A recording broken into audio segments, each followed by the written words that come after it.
آداب عرض ہے MCN اردو نیوز میں آپ کا استقبال ہے۔ ناظرین، میں ہوں سیما ناظرین۔ خبروں کے سلسلے کو آگے بڑھانے سے پہلے آئیے ڈالتے ہیں ایک نظر آج کی اہم خبروں پر۔ وزیر اعظم آواس اور دیگر گھر کل یوجناؤں کے لیے زمینوں کی فراہمی کے لیے پیش کریں تجاویز، ضلع کلکٹر نے دی میونسپل کارپوریشن کو ہدایات۔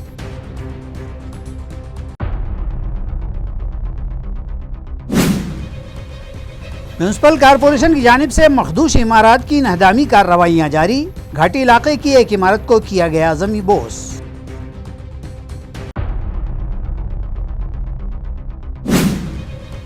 ضلع ناندیڑ کے موگاؤں میں آلودہ پانی فراہمی سے 100 افراد ہوئے متاثر، پیٹ درد دست و قے کے سبب کیے گئے داخل اسپتال، گرام پنچایت کی لاپرواہی کا شاخسانہ۔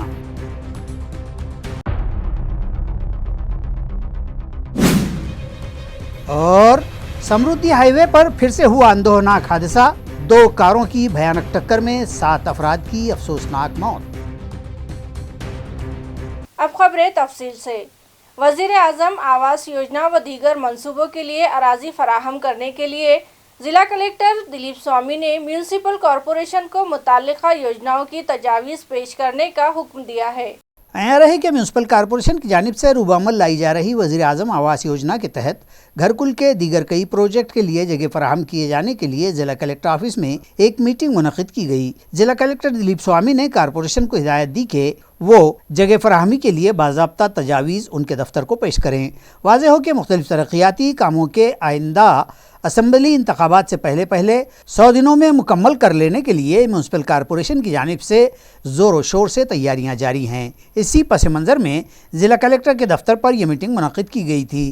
اس اجلاس میں میونسپل ایڈمنسٹریٹر جی شری کانت، ایڈیشنل میونسپل کمشنر رنجیت پاٹل، سنتوش واہوڑے، سٹی انجینئر A.B. دیشمکھ، ڈپٹی کمشنر رویندر جوگدنڈ اور دیگر افسران کے علاوہ ضلع کلکٹریٹ کے اعلیٰ افسران موجود تھے۔ اس اجلاس میں میونسپل کارپوریشن کی جانب سے متعلقہ گھر کل یوجناؤں کے لیے کئی سرکاری زمینات کی نشاندہی کرتے ہوئے مذکورہ اراضیاں فراہم کرنے کا مطالبہ کیا گیا۔ بعد ازاں ضلع کلکٹر نے ان اراضیوں سے متعلق تجاویز پیش کرنے کی ہدایت AMC کو دی ہے۔ 13 جولائی کو شہر میں سکل مراٹھا سماج کی مہا یلغار شانتتا ریلی نکالی جائے گی، جس میں مراٹھا یودھا منوج جرانگے پاٹل کی خصوصی موجودگی ہوگی۔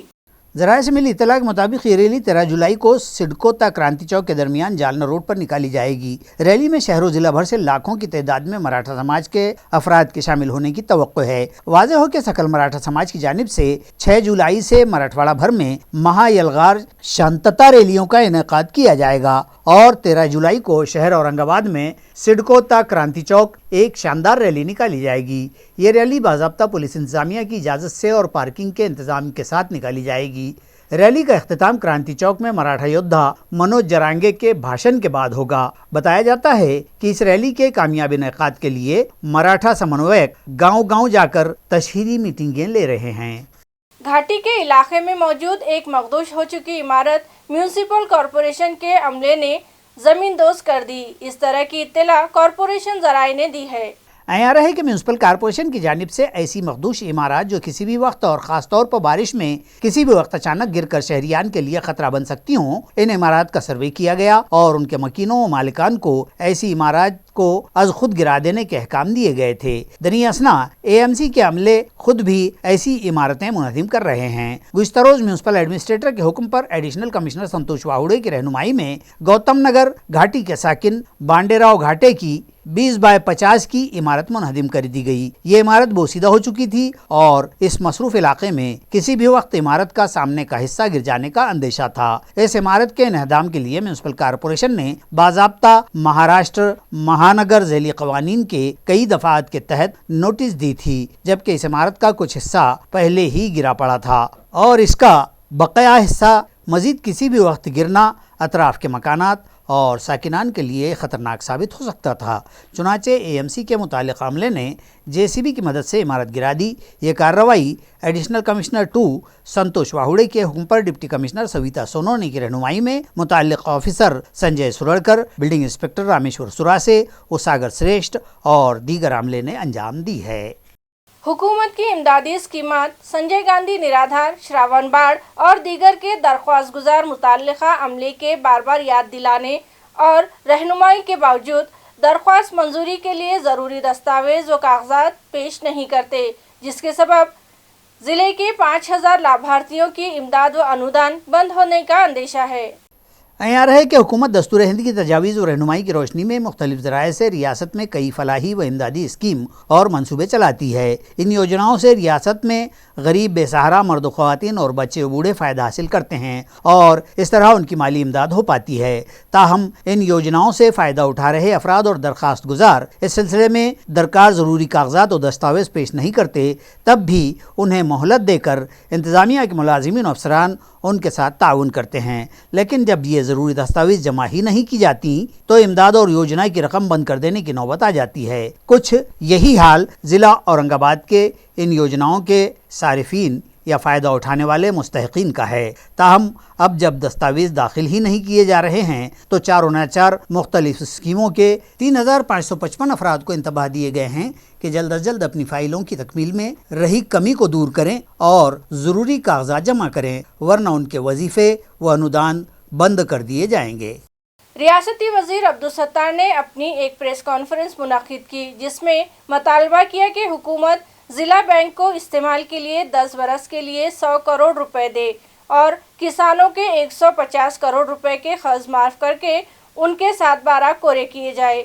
आइए देखते हैं क्या कहा अब्दुल सत्तार ने। नाही, भेट तर आमची रोजच होते। मी काल कॅबिनेट झाला आमचा, तो रोज भेट होते।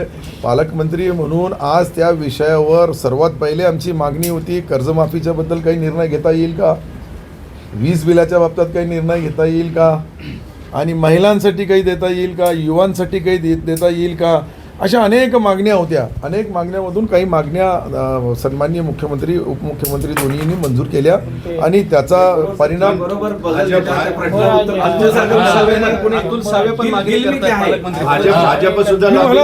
ऐका ना, माझा स्पष्ट शब्द आहे की हा जो आहे हे सन्माननीय एकनाथ शिंदे साहेबाच्या वाट्याला आलेला संभाजीनगर औरंगाबाद जिल्हा आहे। दूसऱ्याची चर्चा करण्याची गरजच नाही। हमारे अंगना में तुम्हारा क्या काम है, सीधा सीधा है वो। हमारा कोई भी होगा, 8 रत्न है अभी हम जिल्ह्याचाच पालकमंत्री एवढं तर मला तर वाटतं का जिल्ह्याचाच करायला पाहिजे। बरोबर आहे की नाही साहेब? जब और कितने दिन बचे? 100 दिन।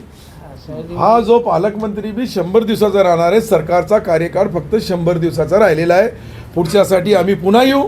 रेस मध्ये कोणाला ऐका ना, कोणाला द्यायचं कोणाला नाही द्यायचं हे सर्व मुख्यमंत्री ठरवतात आणि मला ते बी मुख्यमंत्रीच ठरवतात। तर मला कशी इच्छा राहणार नाही? अरे बाबा, कधी असतं तर मी हा यार, इच्छा कशी राहणार? मला आता पालकमंत्री होण्याची बी इच्छा नाही। कसा पालकमंत्री साहेब? मी याच्याबद्दल बोलणं उचित होणार नाही। मी विधानसभेच्या नंतर टोपी काढल। एक लक्षात घ्या, माझा स्टेटमेंट मी स्पष्ट दिलेला होता, आताही देतो, तुम्हाला लागला तो रिपीट करतोय।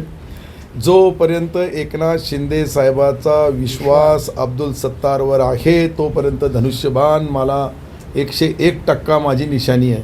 ज्या दिवशी मुख्यमंत्र्यांनी मला सांगितलं की सत्तार भाई तुमच्याकडून आमच्या अपेक्षा अशा होत्या, तुम्ही असं नाही केलं तसं नाही केलं, ऐकून तर घ्या, त्यावेळेस माझा करार संपून जाईल। त्याच्याबद्दल बी मी तुम्हाला खुलासा करतो। मला एक कळत नाही का मनोज जरांगे पाटील साहेबाचा स्वागत करणे, त्यांचा अभिनंदनाचा ठराव मुसलमानांनी घेणं हे पाप आहे का?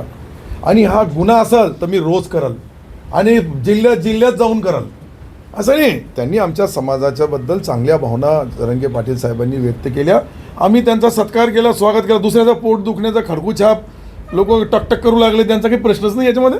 मी स्पष्ट बोलू लागलो खडकूछाप असं नाही। एक लक्षात घ्या पत्रकार महोदय, ह्या ज्या गोष्टी असतात त्या गोष्टी मी जरांगे पाटलांचा आमच्या समाजातर्फे जो आयुक्तालयाच्या कार्यालयामध्ये अभिनंदनाचा ठराव केला त्याला मी आजही छाती ठोकपणाने बोलतो।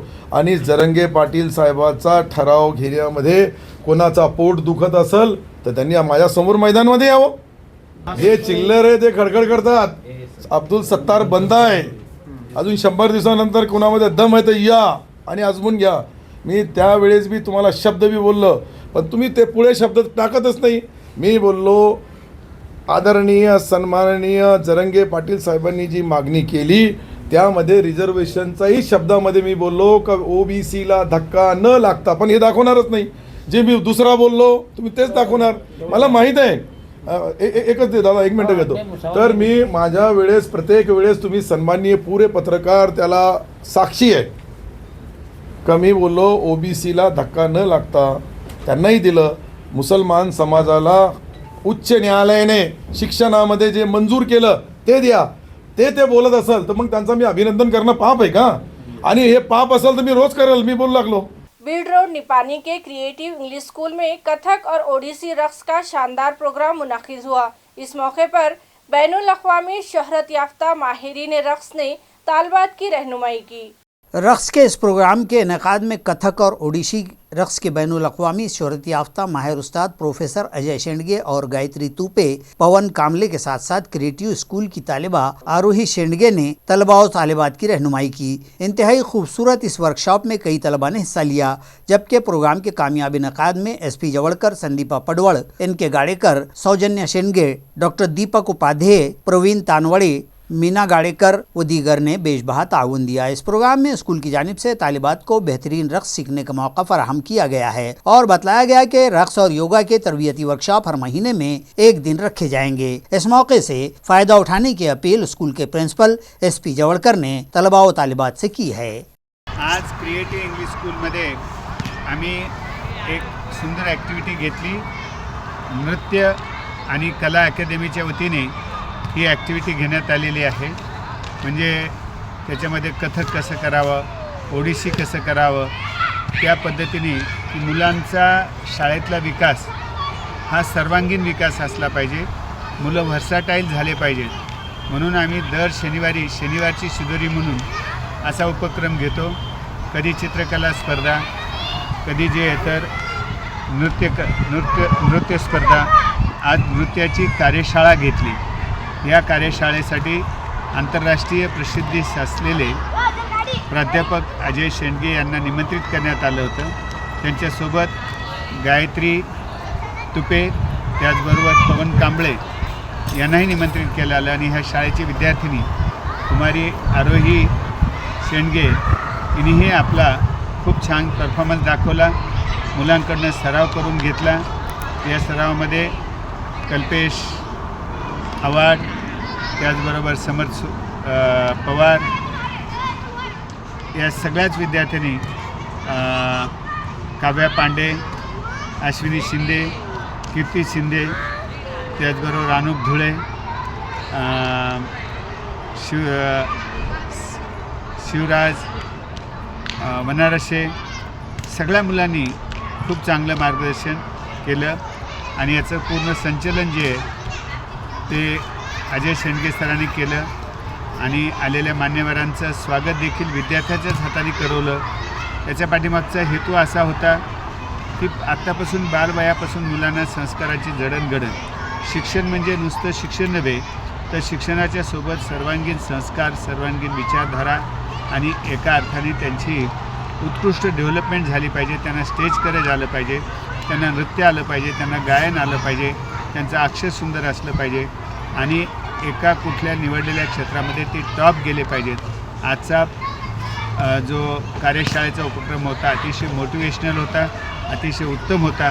क्रिएटिव्हमधल्या सगळ्या सहभागी विद्यार्थ्यांचं मी मनपूर्वक अभिनंदन करतो। उत्तराखंड के केदारताल के 16,000 फीट ऊंचे पहाड़ को सर करके मौलाना आज़ाद कॉलेज की तालिबात साइमा खान फारूक खान और नगमा खान फारूक खान, इन दोनों जुड़वा बहनों ने अपने कॉलेज, शहर और अपने ख़ानदान का नाम रोशन किया। नाजरीन, कहते हैं कि अगर बच्चों में जुस्तजू हो और उन्हें सही रहनुमाई हासिल हो जाए तो वो मुश्किल से मुश्किल टास्क बड़ी आसानी से पूरा कर लेते हैं। इस हकीकत की ताज़ा मिसाल साइमा और नगमा दोनों बहनें हैं जो मौलाना आज़ाद कॉलेज में 12वीं आर्ट्स की तालिबात हैं और कॉलेज के NCC ग्रुप में भी शामिल हैं। इन जुड़वा बहनों में छुपी सलाहियतों को भांपते हुए उनके NCC ट्रेनर असदुल्ला खान ने उन्हें उत्तराखंड की इस खतरनाक फलकबोस 16,000 फीट ऊंचे पहाड़ पर कोह पैमाई की तरगीब दी और फिर उन दोनों बहनों ने अपने ट्रेनर असदुल्ला खान, कॉलेज के प्रिंसिपल मजहर फारूकी और NCC औरंगाबाद ग्रुप के कमांडेंट कर्नल रेड्डी की रहनुमाई में इस मुहिम को सर करने का फैसला किया और उत्तराखंड पहुंच गईं।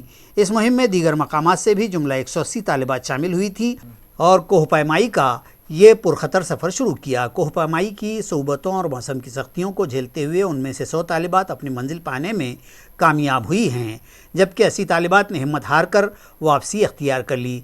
अहम बात यह है कि इन कामयाब 100 तालिबात में साइमा और नगमा दोनों जुड़वां बहनें सबसे पहले 16,000 फीट ऊंचे माउंटेन पर पहुंची और अपने वतन का परचम लहराया। उनकी इस कामयाबी पर दोनों बहनों को एनसीसी ग्रुप औरंगाबाद की जानिब से ट्रॉफी से नवाजा गया। इस कामयाबी के बाद अब ये दोनों बहनें एवरेस्ट की बुलंद चोटी सर करने का अज़्म भी रखती हैं। हम मौलाना आज़ाद कॉलेज से हैं, 12th में हैं अभी। हम एनसीसी से हैं। हमारा 4वीं में सिलेक्शन हुआ था इस चीज़ के लिए, माउंटेनिंग के लिए। 7 लड़कियाँ थी और उसमें सिलेक्शन हुआ हमारा। और यहाँ से सिलेक्शन होने के बाद हम डायरेक्ट उत्तरकाशी के लिए गए। फिर वहाँ पर माउंटेनिंग के लिए बहुत अलग अलग तरफ से लड़कियाँ थी। नहीं, कोई घर से था, कोई एनसीसी से था। एनसीसी थे तो हम थे वहाँ पर बस, और बाकी सब अपने अपने तरफ से आए हुए थे। कोई जॉब करता था, कोई ऐसे ही थे। वहाँ पर तक हमारे साथ तो 84 से चली जी। सुबह हम 4 बजे उठ जाते थे। ट्रैकिंग जो शुरू होती थी हमारी, तो वही हम दूसरे कैंप के लिए 4 बजे पहुँचते थे। ये सफ़र टोटल हम 5 तारीख को निकले थे यहाँ से, और 16 दिन का सफ़र था। हम 16 दिन पहाड़ पे ही थे। आखिरी में जो मेन था बर्फ़ का पहाड़, वो चढ़ना था हमको। वो 15,000 फीट तक था। बाकी वो लोग सर ने बोले थे जब तक आपको आगे जाना है तो आप जा सकते, तो हम लोग आगे गए थे। मुश्किलात तो बहुत थी। सांस नहीं चल रही थी, हवा ठंडी बहुत थी, हाथ भी सब सूज गए थे। फर्स्ट टाइम था हम लोग का, तो इसलिए अब इसके बाद जो है तो एडवांस कैंप के लिए जाना है। जो हमारा सर्टिफिकेट आएगा 2 महीने के बाद, उसमें हमारा एक ग्रेड आ गया तो हमको जाना है। हम दोनों फर्स्ट सेकंड नंबर पे आए ऊपर चढ़कर। नगमा खान। मारूफ कंपनी एथर एनर्जी ने औरंगाबाद में 2000 करोड़ रुपयों की सरमायाकारी का ऐलान किया है और इस सरमायाकारी के तहत यहां 4000 अफराद व नौजवानों को रोजगार फराहम होगा। इस तरह की इत्तला ज़राए ने दी है। आया है कि मज़कूरा कंपनी जल्द ही शहर में अपना प्रोजेक्ट कायम करेगी। इस प्रोजेक्ट को शहर में लाने CMIA संगठन को कामयाबी हासिल हुई है। कंपनी का ये प्रोजेक्ट बिड़किन MIDC में कायम होगा। इस तरह की मालूमात एथर एनर्जी के chief executive officer Swapnil Jain और CMIA के सदर दुष्यंत पाटिल ने आज एक प्रेस कॉन्फ्रेंस में दी है। इस मौके पर साबिक मरकजी वजीर डॉक्टर भागवत कराड़ भी मौजूद थे। अभी तक कोई किसी ने 2 व्हीलर या इलेक्ट्रिक 2 व्हीलर को डोमिनेट नहीं किया है। तो 2013 से ही हम लोगों ने बोला हम लोग पूरा का पूरा battery management system, software, electronics पूरा हम लोग खुद इन हाउस डिजाइन करेंगे। और उसी विश्वास के साथ हम लोगों ने 2013 में एथर एनर्जी शुरू किया था। हमें ऑलमोस्ट 5 साल लगे टू गेट एक पहला प्रोडक्ट मार्केट में लाने के लिए, क्योंकि उस जमाने में ईवी किसी को बोलना और किसी को समझाना वही बहुत डिफिकल्ट था। तो फंड रेजिंग बहुत डिफिकल्ट था, टैलेंट अवेलेबल नहीं था, किसी इंजीनियर को ढंग से इलेक्ट्रिक 2 व्हीलर बनाना ही नहीं आता था। तो काफी मेहनत से हम लोगों ने धीरे धीरे करके 2017 में फर्स्ट प्रोडक्ट लॉन्च किया मार्केट में, एथर 450। जब वो प्रोडक्ट हमने लॉन्च किया तो वो एक गेम चेंजिंग था, क्योंकि उस समय फर्स्ट टाइम इंडिया में पहली बार तो किसी ने डिजाइन किया था पूरा व्हीकल ग्राउंड सब। उसके बाद उसमें लिथियम आयन बैटरी थी। उसके बाद उसकी टॉप स्पीड और एक्सेलरेशन पेट्रोल स्कूटर से बेटर एक्सेलरेशन थी, और टॉप स्पीड पेट्रोल स्कूटर के ऑलमोस्ट नियर थी। पहला स्कूटर था जिसमें आपके पास 4G कनेक्टिविटी व्हीकल में था। उसके पहले किसी व्हीकल में कनेक्टिविटी नहीं था, सबके पास बस ब्लूटूथ होता था, वो भी बहुत टॉप एंड मॉडल में होता था। इस मॉडल में हर प्रोडक्ट में कनेक्टिविटी। गेल्या 1.5-2 वर्षापासून याच्यावर फॉलो करतो. काही बिझनेसमध्ये अप्स अँड डाऊन्स होत असतात, त्याच्यामुळे पोस्टपोन काही रिझनमुळे झालं होतं, सेंट्रल गव्हर्नमेंट सबसिडी वगैरे. नंतर परत आम्हाला लक्षात आलं की इतर परत ग्रो करतोय. आम्ही त्यांना इथे कार्यक्रम घेतले एनजीओमध्ये, एनर्जी फंक्शन, त्याच्यात ते प्रमुख पाहुणे म्हणून त्यांना बोलवलं होतं. त्या दिवशी आम्ही यांना 200 किलोमीटर औरंगाबाद फिरलो. औरंगाबादचं इन्फ्रास्ट्रक्चर किती चांगलं आहे, हॉस्पिटल्स किती चांगले आहेत, स्कूल्स किती चांगले आहेत, शॉपिंग मॉल्स कसे आहेत, रेसिडेन्शियल एरियाज किती चांगले आहेत, हे सगळं त्यांना दाखवलं. प्लस सगळ्या इंडस्ट्रियल एरियाज आम्ही त्यांना पूर्णपणे फिरवल्या. सगळा डाटा त्यांना दिला आणि हे दाखवलं की ऑटो सेक्टरसाठी आपलं छत्रपती संभाजीनगरचं औद्योगिक वसाहत किती परिपूर्ण आहे आणि किती चांगल्या प्रकारे त्यांना इथं सपोर्ट भेटू शकतो. काही इंडस्ट्रीचे युनिट सुद्धा आम्ही त्यांना विजिट केले. त्या चक्करमध्ये आम्ही त्यांना थोडं उपाशी पण ठेवलं, त्याच्याकरता माफी मागतो. पण लास्ट मोमेंटला राम बोगले सरांना सांगितलं, त्यांनी अरेंज केलं. फ्लाईटच्या अर्धा तासपर्यंत आम्ही त्यांना 200 किलोमीटर फिरून औरंगाबादचा चप्पल एवढा दाखवता आला, एवढा दाखवून त्यांना हे केलं. त्या दिवशी त्यांना आश्वासित झाले ते की बाबा छत्रपती संभाजीनगर खरंच ती कॅपॅबिलिटी आहे की आपण इथे एक चांगलं इव्हेंट टाकू शकतो. आणि बाकी ज्या त्यांना आम्ही सांगितलं, जसं फॉर एक्झाम्पल तुम्ही म्हणता की बाबा छत्रपती संभाजीनगर का निवडतो, आम्ही त्यांना सांगितलं की 0 किलोमीटर नागपूर, छत्रपती संभाजीनगर तुम्ही फक्त 4 तासावरती आहे. आज तुम्ही सगळ्यात मोठं पोर्ट JNPT आहे, वाळवंट पोर्ट येणार आहे, आम्हाला आधी पण माहिती होतं. ह्या सगळ्याच्या बाबी पॉझिटिव्ह गोष्टी होत्या, ह्या आम्ही त्यांना सगळं पटवून दाखवल्या. त्याच्यानंतर त्यांना भरोसा पटला की नाही, खरोखर डोळ्याने बघितल्यानंतर कळालं की हे खरं आहे तेवढं पोटेन्शियल पेशंट. त्याच्यामुळे त्यांनी हो म्हटले आणि त्याच्यानंतर सतत पाठपुरावा करून मान्य अतुल सावे साहेब आणि भागवत कराड साहेब यांचा वारंवार एवढा सपोर्ट राहिला की त्यांचं इलेक्शन न बघता काही न बघता आम्ही त्यांना भयानक प्रकारे फोन केले. रात्री 10, 11, 12 वाजेपर्यंत सुद्धा फोन केले आणि फडणवीस साहेब सगळ्यांकडे जाऊन हे शेवटी करून घडून आणलंय. तर वेळ दिला म्हणून त्यांचा उत्तर झालं नाही सर बघा, शेवटी तुमचा फायदा झाला, तो तुमचा प्रश्न होता, तो तुमचा फायदा झालाय, या शहराचा फायदा झालाय, या जिल्ह्याचा फायदा झालाय. मी तुम्हाला सांगू इच्छितो, त्या प्रश्नाचं पण तुम्ही डायरेक्ट प्रश्न करा. त्याचं उत्तर असं आहे, त्यांनी जमिनीकरता पैसे भरलेले आहेत, जो पहिला टप्पा भरायचा आता जाण्याची शक्यता नाही. त्याच्यामुळे तुम्ही ऑलरेडी पैसे भरलेत त्यांनी. याच्या अगोदर पण काही लोकांनी भरले होते. नाही सर, ते आम्हाला माहिती नाही, तेव्हा आम्ही नव्हतो. आम्ही असतो तर वरती जाऊ दिलं नसतं. हा, त्यांचा काय प्रश्न होता सर? तुमचा प्रश्न 2 प्रोजेक्ट आले आणि 2 प्रोजेक्ट येणार आहेत. सर, याच्यामध्ये विनंती अशी आहे की हा प्रोजेक्ट जाता जाता जो तुम्हाला वाटला गेले प्रोजेक्ट, तसाच हा प्रोजेक्ट पण जाता जाता आपल्याला राहिला. याच्याकरता आमची आपल्या सगळ्यांना विनंती आहे, जोपर्यंत प्रोजेक्ट इथे येऊन पैसे भरत नाही तोपर्यंत त्याच्या न्यूज कमीत कमी आल्या आपल्या रिजनसाठी चांगल्या आहे. तर आमची कळकळीची सगळ्यांना विनंती राहील, तोपर्यंत याला जेवढं अंडर द टेबल ठेवाल तेवढं बेटर आहे. कारण बाकी स्टेटला कळल्यानंतर ते त्याला उडण्याकरता पुरेपूर प्रयत्न करतात. किसानों के मसाइल और सेहत आम्मा के मामलात को लेकर स्वाभिमानी शेतकरी संगठन ने शदीद तेवर दिखाते हुए रास्ता रोको एहतजाज का इंतबा दिया और सब डिविजनल ऑफिसर और ताल्लुका हेल्थ ऑफिसर को मतलबाती मेमोरेंडम पेश किया है। वाज़ेह हो कि आज से 4 माह कबल 24 फरवरी को हुई बेमौसम बारिश व ओलाबारी के मुतासरा किसानों को उनकी खड़ी फसलों के नुकसानात और बर्बादी की नुकसान भरपाई, फसल बीमा की अदायगी और दीगर मतलबात, इसी तरह लेनी खुर्द और दीगर सरकारी अस्पतालों में दवाइयों की कमी और अदम सहूलियात को दूर करके मरीजों को राहत देने, इसी तरह रियासत के सभी किसानों को कर्ज माफ़ी देने के साथ साथ वैजापुर तालुके में होल्ड किए हुए किसानों के बैंक खातों को बहाल करने जैसे सभी मतलबात अंदरून 2 यौम यानी 2 जुलाई तक पूरे न किए गए तो 3 जुलाई को लेनी खुर्द में संगठन की जानिब से रास्ता रोको एहतजाज करने का इंतबाह स्वाभिमानी शेतकरी संगठन के अहदेदारान तालुका सदर दादा साहब तांबे, तालुका नायब सदर सोपान विश्वनाथ पवार और दीगर कारकुनान ने इंतजामिया को दिया है। राहिलेला आहे त्या शेतकऱ्यांचा तत्काळ पीक विमा मिळावा या संदर्भामध्ये आम्ही शेतकऱ्यांना ही विनंती करतो की आपण ज्या आपल्या मागण्या पूर्ण झाल्या नाही तर आम्हाला साथ द्यावी आणि तसेच प्रशासनाला विनंती करतो की आमच्या तत्काळ मान्य करावा आणि मान्य लावा हीच आपली प्रशासनाला विनंती आहे। जिला नांदेड़ के तालुका नायगांव में मजाफात मुगाव तांडा में आलूदा पानी के इस्तेमाल से 93 अफराद दस्त व खै से निढाल हो गए और उन्हें अस्पताल में दाखिल करवाना पड़ा। बताया जाता है कि 70 से 80 घरों की इस बस्ती मुगांव तांडा में ग्राम पंचायत की जानिब से नलों के जरिए पानी दिया जाता है। ताहम ग्राम पंचायत पानी की टांकी की देखरेख और सफाई नीज पानी में जरासीम कुछ दवाएं डालने में गफलत बरतती है, जिसके नतीजे में टांकी का पानी आलूदा हो गया और जब इसी आलूदा पानी को नलों के जरिए सप्लाई किया गया तो अचानक 90 से 100 अफराद मर्द ख्वातीन बूढ़े बच्चे मतली, पेट दर्द, पेचिश और दस्तुक़े के शिकार हो गए। सेहत इंतजामिया को खबर होते ही पूरा इंतजामिया भी मुस्तैद हो गया और तालुका health officer doctor SC Patwekar ने मांजरम के PSC को विजिट की और यहाँ के medical officer doctor Shivaji Pimpre और दीगर आमले को जरूरी हिदायत दी। दरी असना तालुका हेल्थ ऑफिसर पटवेकर और तहसीलदार धम्मप्रिया गायकवाड़ ने बताया है कि 24 घंटों के अंदर सूरत हाल को कंट्रोल कर लिया गया है और तमाम ही मरीज खतरे से बाहर हैं। समृद्धि महामार्ग पर एक बार फिर अंदरनाक हादसा पेश आया है। इस हादसे में 7 अफराद मौके पर ही फौत हो गए जबकि 4 अफराद शदीद जख्मी हुए हैं।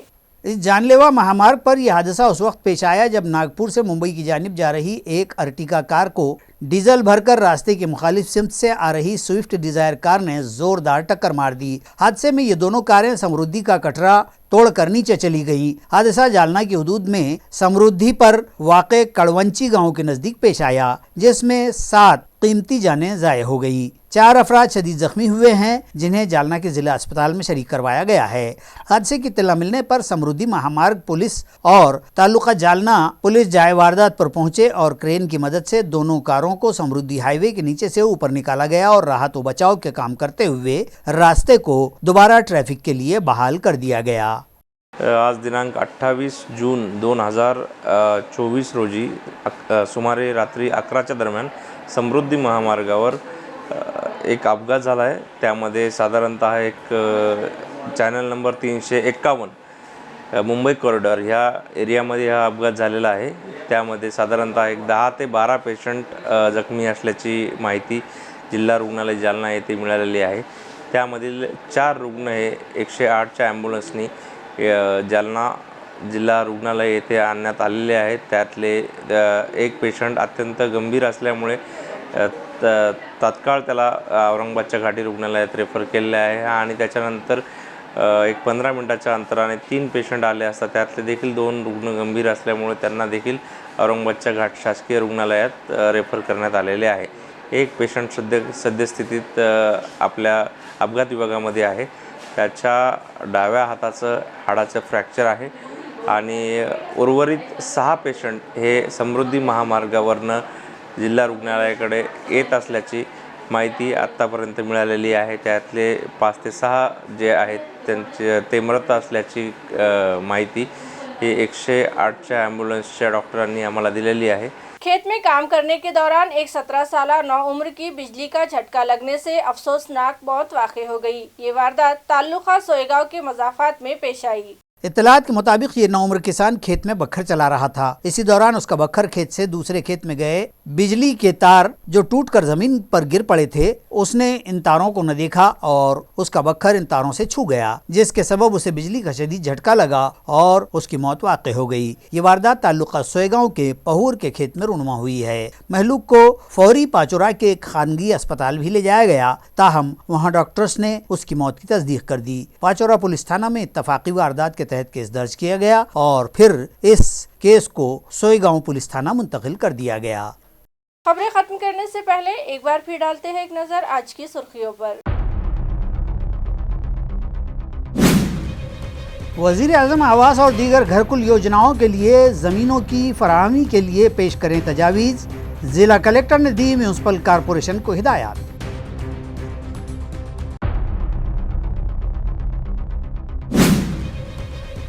म्यूनसिपल कॉरपोरेशन की जानिब से मखदूश इमारत की नहदामी कार्रवाइयाँ जारी, घाटी इलाके की एक इमारत को किया गया ज़मी बोस।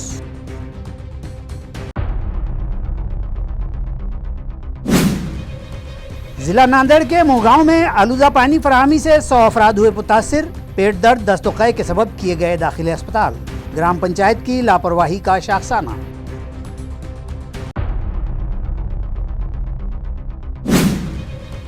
और समृद्धि हाईवे पर फिर से हुआ अंदोहनाक हादसा, 2 कारों की भयानक टक्कर में 7 अफराद की अफसोसनाक मौत। इसी के साथ MCN उर्दू खबरनामा यही खत्म होता है। कल फिर हाजिर होंगे कुछ नई खबरों के साथ। तब तक के लिए मैं सीमा नाज़नीन आपसे इजाज़त चाहती हूँ। खुदा हाफिज़।